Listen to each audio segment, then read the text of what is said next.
স্বামীরা খুব তাড়াতাড়ি মারা যায়, কিন্তু কেন জানেন? নাম্বার 1, পেরেশানি দেওয়া। আপনার স্বামীর উপর আপনি প্রচুর প্রচুর পেরেশানি দেন। আপনার স্বামী কিছু করলেও পেরেশানি দেন, না করলেও পেরেশানি দেন, তাহলে দেখবেন আপনার স্বামী খুব তাড়াতাড়ি মারা যাবে। এটা কখনোই করবেন না। আপনার স্বামীকে পেরেশানি মুক্ত রাখুন, কখনোই পেরেশানি দিবেন না। বেশি পেরেশানি দিলে আপনার স্বামী স্ট্রোক করবে, আর বিভিন্ন ধরনের রোগ হতে পারে। নাম্বার 2, অতিরিক্ত প্রেশার দেওয়া। আপনার স্বামীর কাছে যে টাকা নেই তার থেকেও বেশি ইনকাম করতে বলেন। আপনার স্বামী যা করতে পারে না তার থেকেও বেশি কাজ করতে বলেন।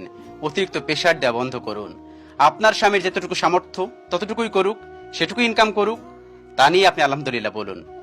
যদি আপনি বেশি পেরেশানি দেন তাহলে দেখবেন আপনার স্বামী স্ট্রোক করবে, বিভিন্ন ধরনের সমস্যা হবে, বিভিন্ন ধরনের রোগ বাসা বাঁধবে, তখন দেখবেন আপনার স্বামী দ্রুত মারা যাবে। বি কেয়ারফুল বোন আমার, এগুলো মানার চেষ্টা করুন। নাম্বার 3, মনের মধ্যে অনেক কষ্ট জমে থাকা। আপনার স্বামীর মনের মধ্যে যদি অনেক কষ্ট জমে থাকে তাহলে সে খুব তাড়াতাড়ি মারা